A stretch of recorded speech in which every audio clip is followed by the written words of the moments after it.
Buenos días, espero que se encuentren muy bien. Mi nombre es Miguel Peñarrocha, soy profesor en enfermería y continuamos con el curso de terapia intensiva para enfermería.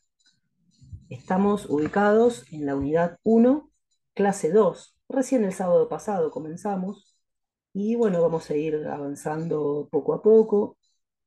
Cada unidad tiene sus cuestiones de aprendizaje.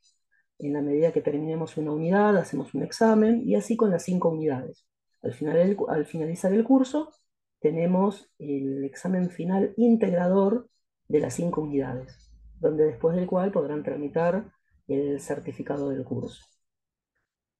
Bueno, Hilda está de invitada, ¿sí? Ella forma parte es estudiante de una de las escuelas donde estoy, así que la he invitado. Y Carolina sí está haciendo propiamente el curso con el que estamos viendo hoy día, ¿sí?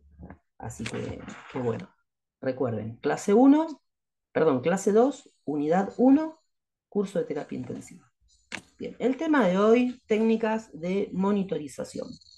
Ya más o menos esa imagen que está ahí ilustra un poco, ¿no? La monitorización. Todo el tiempo estamos monitorizando a un paciente, aunque estemos o no estemos en una terapia intensiva, estemos o no en una unidad coronaria, lo estamos monitorizando. Muchas veces hay pacientes que están internados en una clínica médica y tienen algún monitor multiparamétrico, ¿sí?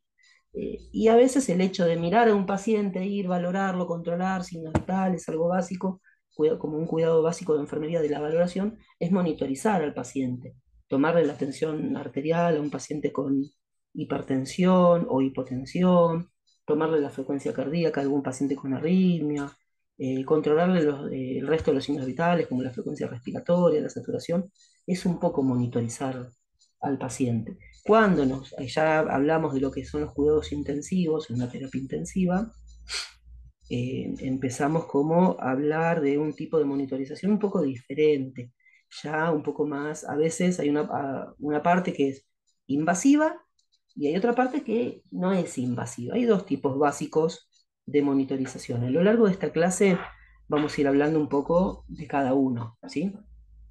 Otra cuestión, bueno, si se corta los 40 minutos, esperamos 10 minutos, envío el enlace nuevamente y volvemos a entrar. Eso más que nada porque como estamos en Zoom. Bien, técnicas de monitorización no invasiva. Acá nombramos algunas, después las vamos a ir viendo en forma individual a cada una, ¿sí? Monitorización electrocardiográfica, monitorización de la frecuencia cardíaca, de la frecuencia respiratoria, de la saturación de oxígeno, del dióxido de carbono expirado, de la presión arterial y de la presión del pulso. Bien, monitorización electrocardiográfica. Como bien lo muestra este gráfico, que no se ve en grande, pero bueno, ahí lo agrandamos un poco a los fines didácticos para que lo puedan ver, ¿no? Acá esta sería la frecuencia cardíaca, ¿sí? ¿No? Ahí se van viendo cómo se va moviendo el complejo QRS, ¿no? Esto sí, no sé si recuerdan algo de acá está, anotado. Electrocardiografía, ¿no?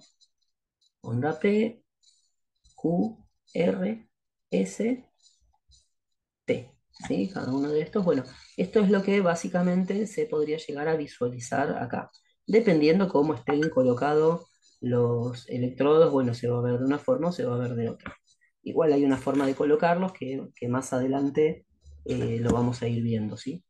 Pero bueno, básicamente en la monitorización electrocardiográfica lo que observamos es esta parte, ¿sí? Perfecto. Era más es que nada, hice ese dibujito como un poco para ilustrar, ¿no? Acá está la frecuencia cardíaca. Después más abajo están las otras cuestiones que hacen a la monitorización electrocardiográfica. Perdón, el resto de la monitorización. La parte electrocardiográfica es la que acabo de nombrar.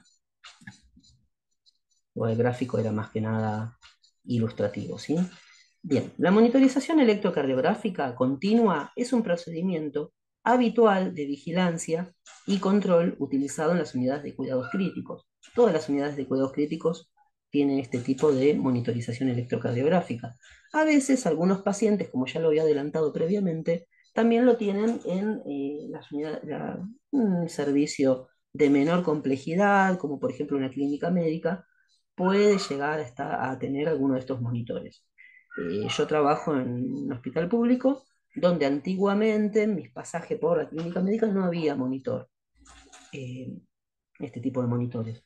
Pero ahora actualmente, ya hace un tiempo atrás, calculo que un año atrás, empezaron a utilizarse estos monitores. Eh, la pregunta sería, ¿para todos los pacientes? Y ahí yo respondería, no, no para todos los pacientes. Para algunos pacientes que requieren cuidados especiales, sin la necesidad de estar en una terapia intensiva o en una unidad de cuidados intermedios. Podrían llegar a estar en clínica médica, pero tiene algún problema cardíaco que requiere un control más estricto y más minucioso de su estado de salud. A ver si me dejé algo. Bueno, ahí dice, permite registrar la frecuencia cardíaca, detectar arritmias e isquemia de miocardio y comprobar el funcionamiento de marcapasos también. Bien, para realizar la vigilancia cardíaca directa, se colocan de 3 a 5 electrodos sobre la superficie del tórax. Seguramente, no sé si Carolina usted está trabajando o puede escribir igualmente, pero si usted trabaja en alguna clínica, hospital, eso después si quiere puede escribirlo ahí, así lo leo yo de última para que no tenga que hablar, si quiere hablar puede hablar igualmente y a ver qué experiencia tiene con alguno de estos monitores. Eh, También Hilda lo mismo, yo sé que no trabaja como enfermera, pero a lo mejor ya lo ha visto en su práctica como estudiante de enfermería de tercer año, ¿sí? Aquellos que pasan por cuidados intensivos o la guardia seguramente lo van a ver, ¿sí? Bueno, hay monitores en los que se puede imprimir incluso, ¿no? El registro electrocardiográfico del paciente. También aparecen alarmas, ¿no? Que nos indican si hay algún tipo de arritmia. A veces se requiere de un conocimiento un poco más puntilloso, conocimiento técnico, estudiar un poco los distintos ritmos para poder identificar o no algún tipo de arritmia en los monitores electrocardiográficos. Ahí escriben, sí, profe, lo vi el año pasado en unidad de cuidados intensivos neonatal y UTI y UCO. Bien, estuvo en unidades de cuidados intensivos neonatales, muy bien. Bueno, sí, trabajo en guardia, observé el monitor cardíaco. Ahí justo está en el shock room. Ah, perfecto, bárbaro. Muy bien. Bueno, perfecto. Esto como para que lo vayamos haciendo un poquito más interactivo y seguramente esto que yo les estoy explicando acá, que estamos compartiendo, lo habrán visto en su práctica habitual, ¿sí? Bien. Monitorización, perfecto, ahí está. Consideraciones de enfermería, monitorización electrocardiográfica. Los electrodos deben quedar correctamente fijados a la piel. Hay que evitar colocarlos sobre zonas irregulares o con arrugas. Y ahí está, hay un problema cuando tenemos mucho vello, sobre todo en los hombres, ¿no? Que a veces se coloca, pero se despegan. Bueno, son algunas de las cuestiones que tenemos que solucionar, ¿sí? Ver la correcta colocación de los cables también y cambiar los electrodos periódicamente. ¿Por qué? Porque se humedecen por la transpiración de los pacientes. Esta misma humedad y la transpiración de los pacientes hace que se despeguen. Si es un paciente masculino y tiene mucho vello, también se pueden despegar. Y a veces eso que se despegan o que quedan pegados a medias pueden producir algún tipo de interferencia, dificultando la visualización del control electrocardiográfico en el monitor. Y acá un poco buscando información para ver en qué colocación, dónde tengo que colocar, ¿sí? El monitor, perdón, los electrodos para que esté bien, se considere que está bien colocado y me dé un trazado electrocardiográfico adecuado, ¿no? Hay dos clasificaciones, esta, color AJA y color IEC, ¿sí? Bueno, la derivación right R, ¿no? que es brazo right, derecho, arm, brazo, brazo derecho, vienen en inglés, ¿no? No sé si los vieron en su práctica o no, o quizás no prestaron atención a este detalle. Bueno, para mi alumna de tercer año de enfermería, hay una profesora que sí que se los exige y les pide que le den esto, así que les definan esto bien. Así que le va a ser muy útil, realmente. Y bueno, y para usted, Carolina, y para el resto de los alumnos que no están en vivo hoy, les va a servir para su práctica habitual. Muchas veces uno no es que se tiene que estudiar para la práctica habitual estos colores de memoria, ¿no? Right arm, blanco. Left arm, o sea, sería left de izquierda, arm, ¿no? De brazo. Brazo izquierdo, negro. A ver, ahí están escribiendo. Sí, lo vi, profe. Ah, la profe Vanina lo pedía. Claro, tal cual. Después, right, left, pierna derecha, ¿sí? eh, Pierna izquierda, ¿sí? Y el precordial. Y ahí van pasando los distintos colores: blanco, negro, verde, rojo y marrón. Y el otro sistema: rojo, amarillo, negro, verde y blanco. Acá un poco lo define, ¿no? Porque no es que dice pierna y lo voy a poner en la pierna, ¿no? Sino que lo voy a poner dentro del tórax, pero apuntando hacia la parte izquierda, apuntando hacia la parte derecha, superior, inferior, ¿no? Y acá es donde lo define de mejor forma. Por ejemplo, el primero, right arm, que dice brazo derecho, dice bajo la clavícula en hombro derecho. El siguiente, bajo la clavícula en el hombro izquierdo, del otro lado, ¿no? Sería. Después, abdomen inferior derecho, ¿sí? Right, o sea, pierna derecha, pero sería el abdomen inferior derecho. El otro, el abdomen inferior izquierdo. Y el último, que es el precordial, en el pecho, según la derivación que se le quiera optar. Generalmente línea media clavicular, quinto espacio intercostal, a tener en cuenta, ¿sí?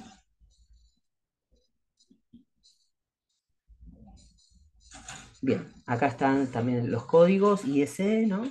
Para colores de los electrodos del electrocardiograma.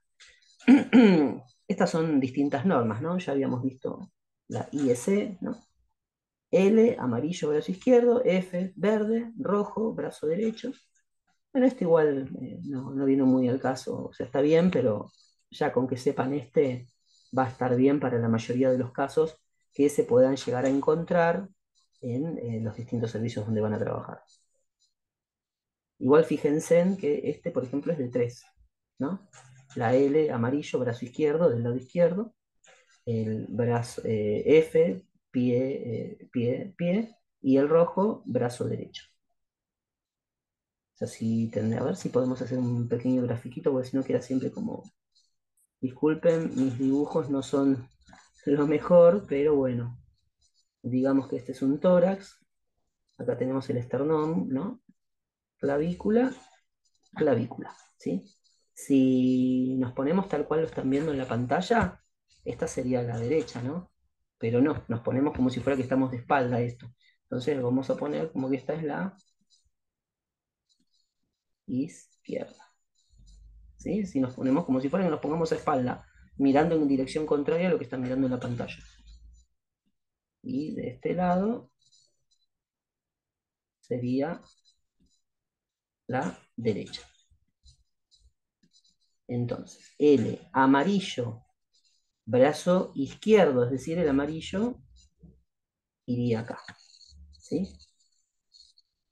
El verde, pie, pero puede ser en esta zona o puede ser en esta zona, ¿sí? Y el rojo, que sería de este lado, del lado derecho. ¿Se entiende hasta ahí? Pueden escribir, ¿eh? Y después, según estas otras normas, es distinto, ¿no? Brazo izquierdo negro, pie izquierdo rojo y brazo derecho blanco. Me escriben, ahí estoy viendo, subo siempre el mouse para ver si ustedes escriben, si hay dudas al respecto. Igual de todos modos, nada, si no quieren preguntar ahora pueden, y les surge la pregunta después, me pueden preguntar después, porque la clase queda grabada, así que no va a haber problema.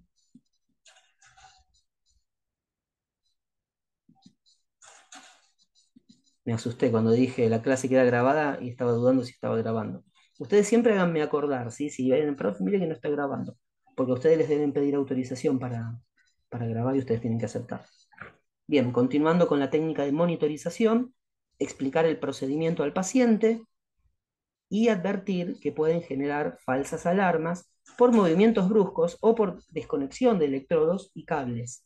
¿Sí? Pero porque imaginen un paciente que está en una unidad de cuidados intensivos, unidad crítico, de cuidados críticos, que está con una situación de alguna dificultad de salud, que tiene mucho miedo, pasan cosas por su mente y empieza a escuchar alarmas, sonidos extraños, que no conoce, que no está habituado, y eso le genera un malestar, ¿sí? Ese malestar le va, eh, le va a provocar la necesidad de tener, no la necesidad, sino que le va a provocar temor, le va a dar miedo, ¿sí? Entonces tenemos que sacarlo de todas las dudas que pueda llegar a tener el paciente, explicarle que puede llegar a sentirse este sonido, este otro, ¿sí? Para que no tenga tanto temor que pueda alterar también su propia salud. Bien, continuamos con la monitorización de la frecuencia cardíaca. El valor de la frecuencia cardíaca es calculado por el oscilómetro, a partir de la información de la electrocardiográfica del monitor, ¿sí? O sea, se ve el monitor, ¿no? Detecta disculpen, detecta, bueno, cómo están ubicados los electrodos y detecta la frecuencia cardíaca, ¿sí? Después, bueno, si el procesador registra los complejos QRS y en función de su número calcula la frecuencia cardíaca. Después, bueno, los monitores disponen de un sistema de alarmas para este parámetro, con un límite, tiene límite superior e inferior, ¿sí? Si hay algún fallo, lo va a identificar y va a sonar una alarma. Se programan también estos monitores, se programan para que suene en una frecuencia cardíaca inferior a tanto, va a sonar. En una frecuencia superior a tanto, va a sonar también.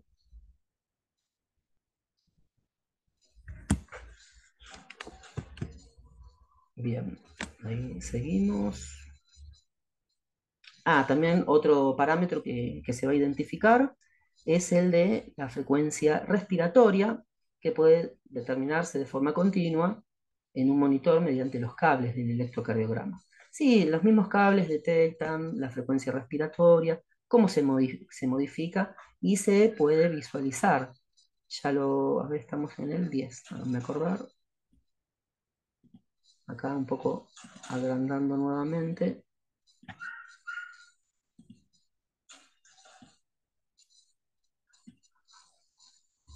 Si no me equivoco, sería este. En este caso el de 27, la frecuencia respiratoria. ¿Sí? En el 10 íbamos, ¿no? Bien, los monitores disponen de un sistema, también tiene un sistema de alarma, ¿no? Para la cuestión respiratoria. Lo programamos, si está muy elevada, detecta una frecuencia respiratoria muy elevada, va a sonar la alarma. Si detecta una frecuencia respiratoria muy baja, también va a sonar una alarma. O en la apnea, bueno, ni hablar. Después de la apnea sobreviene la asistolia, parada cardíaca. Consideraciones de enfermería en la saturación arterial de oxígeno, cambiar el lugar de colocación del sensor cada 2 a 4 horas. Este de la saturación de oxígeno, ¿no? El saturómetro. El tema, nosotros muchas veces en nuestra práctica habitual tenemos saturómetro, que es el que usamos nosotros, que nos compramos y llevamos a todos los lugares donde trabajamos. Pero bueno, en la terapia intensiva o tendría que haber conectado al mismo monitor multiparamétrico, tendría que estar conectado el cable para la saturometría, ¿sí? Tenemos que cambiarlo cada 2 a 4 horas en distintas ubicaciones, comprobar el estado de la piel donde se va a colocar, y este sensor tiene que estar limpio y seco. Situaciones que modifican la exactitud de la pulsioximetría. Causas de falsa reducción de la saturometría, puede ser, ahora vamos a ir viendo cada uno igual. Causas de falsa elevación de la saturometría de oxígeno y lectura incorrecta o falta de exactitud.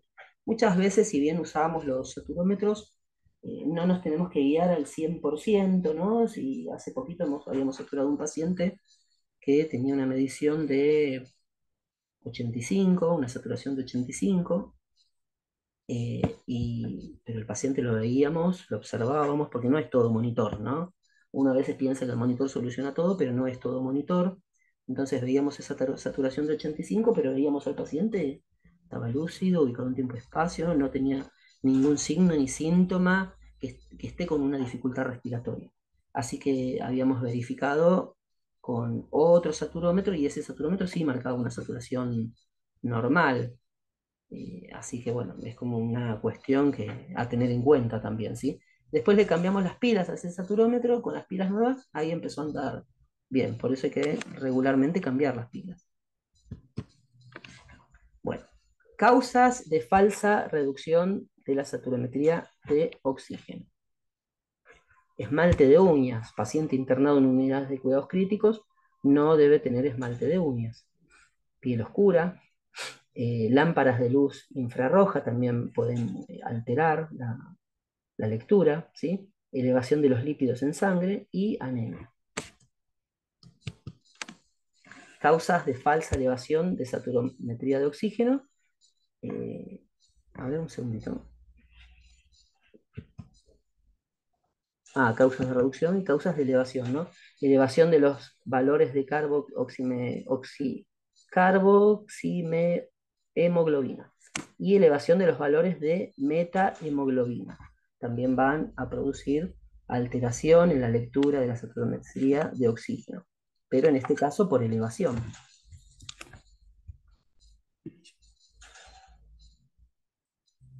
Un segundito. A ver, espérenme un segundito, ya vuelvo.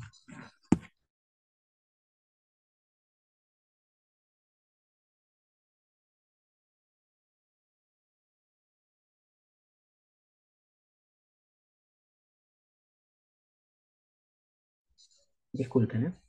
Bien, lectura incorrecta o falta de exactitud puede haber por movimientos del paciente, arritmias, mala perfusión periférica como hipotensión, hipotermia, bajo gasto cardíaco, vasoconstricción, ¿sí? Y a veces esto se observa mucho,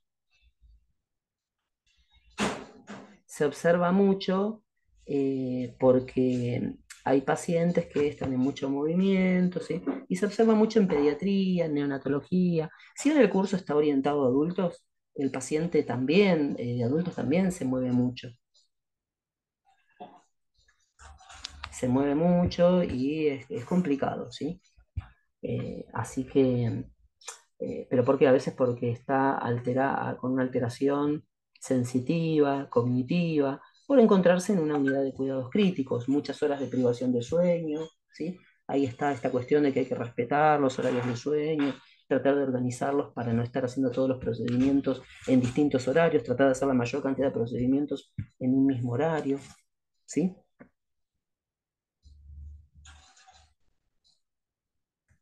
Así que, bueno, disculpen, pues a veces me escriben del hospital y hay cosas que tengo que resolver, por eso les pido perdón. Si bien ahora estoy en mi casa, pero me están escribiendo y tengo que ir contestando algunas cosas. Bien, continuando con la técnica de monitorización, explicar el procedimiento al paciente y advertirle que pueden generarse falsas alarmas por desplazamiento del cable del sensor, ¿sí? Esto ya lo habíamos dicho igualmente, ¿no? Limpiar el lugar donde se va a colocar el sensor. Y bueno, a veces vieron que uno de los problemas de que no detectaba la saturación de oxígeno o era baja, tenía que ver con la presencia de esmalte de uñas. Bueno, en ese caso hay que retirarlo, ¿sí? Eh, para que pueda haber una adecuada lectura. Continuamos con la técnica de monitorización, conectar el cable del sensor al monitor, comprobar que se encienda una luz roja en el sensor. Esa luz roja va a estar indicando que se está produciendo la lectura. Conectar el sensor al paciente, Y bueno, y ahí ya va a aparecer la saturación, la frecuencia cardíaca y el pulso, pletismografía. Bueno, es el gráfico del pulso que vamos a observar en el monitor. Y se va a escuchar ese pitido pip, pip, pip, ¿no? En base a la frecuencia cardíaca que esté teniendo el paciente. Acá, bueno, el monitor, ¿no? Ya más o menos lo estábamos viendo también, ¿sí? Primero frecuencia cardíaca, ¿no? Después la tensión arterial. En este caso está bien delimitado, ¿no? No sé si es parecido al monitor que usan ustedes en donde trabajan. La saturación, la frecuencia respiratoria.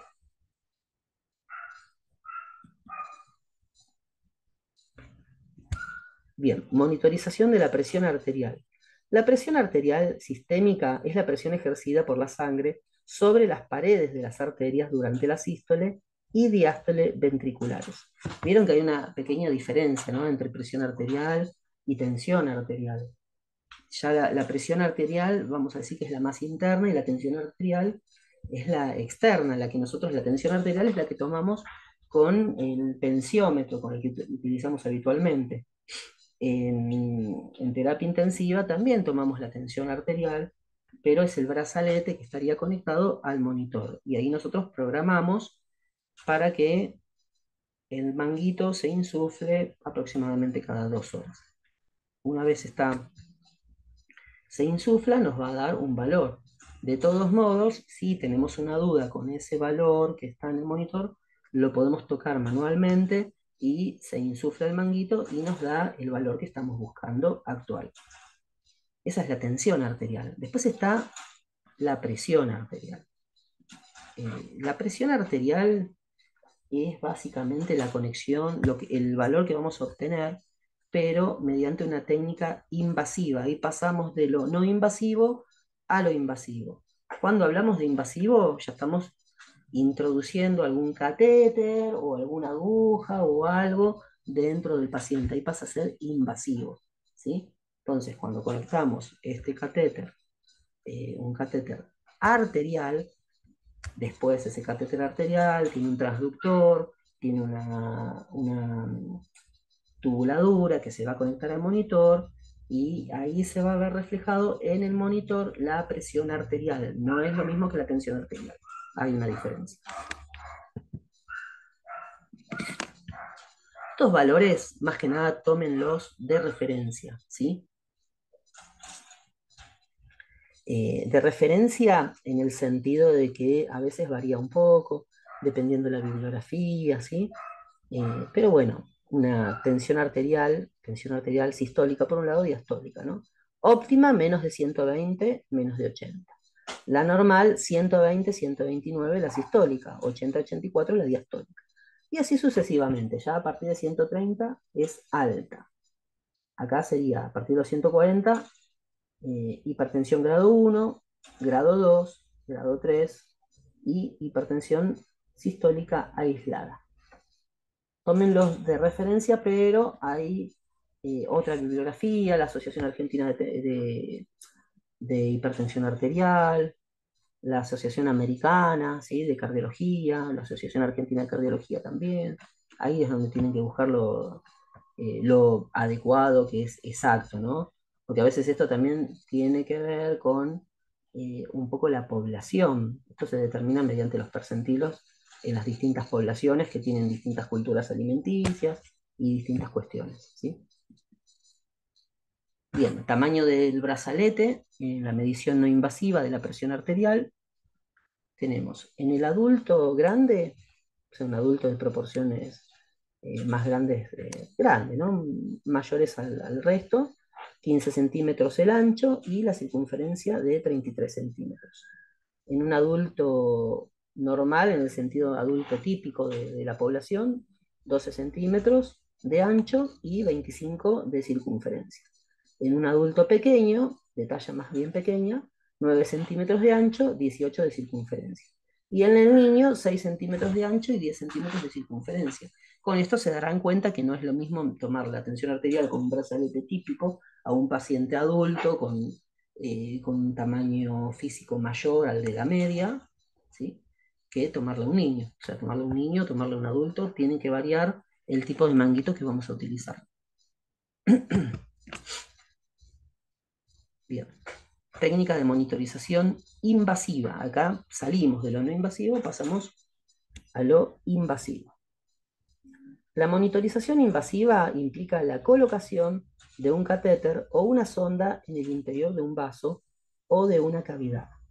Para realizarla, además del catéter, es necesario disponer de un transductor, ya lo habíamos nombrado, de presiones, un sistema de lavado también, que eso no lo habíamos nombrado, un monitor y diversos elementos que garanticen la conexión entre catéter, transductor y monitor. El sistema de lavado básicamente es una solución que se conecta, una solución heparinizada con una cantidad determinada de heparina, si mal no recuerdo, son 1250 unidades internacionales de heparina. Eh, Igual no recuerdo el número exacto, eso bueno, lo vamos a investigar. Pero bueno, se coloca la solución heparinizada, se coloca un, esto se coloca, no me acuerdo el nombre ahora, pero hace como de manguito que lo presiona y permite que esta solución no pasa en realidad al torrente sanguíneo, pero mantiene permeable la vía. ¿Por qué? Porque si lo colocamos a un goteo, la presión que tiene la arteria va a hacer que haya retorno.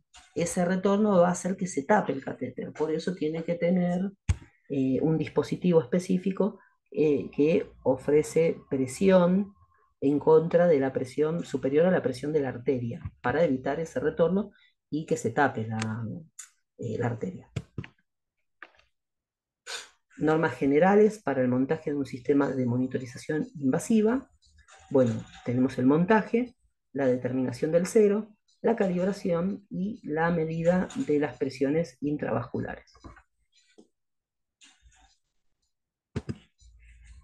Bueno, nos quedan 4 minutos, ¿sí? Ya no creo que lo termine de explicar en estos 4 minutos que quedan. A ver, un segundito, dejo de compartir. Ah, ahí se conectó Janina también. Bienvenida, Janina. Bárbaro. Bueno, lo que les estaba diciendo, como quedan nada, quedan tan poquito tiempo, 4 minutos, vamos a conectarnos en unos minutitos más. Igual no sé si querían comentar algo, algo que querían hablar, querían preguntar. Pueden escribir si no pueden hablar, ¿sí? Ahí las leo. Bueno, si no, cortamos acá. Yo ahora poco finalizar la reunión y en 10 minutitos nos volvemos a conectar. Igual escribo, les digo, ya estamos, ya estoy, está la sala abierta y les comparto el enlace, ¿sí? Así que nos vemos en un ratito. Gracias.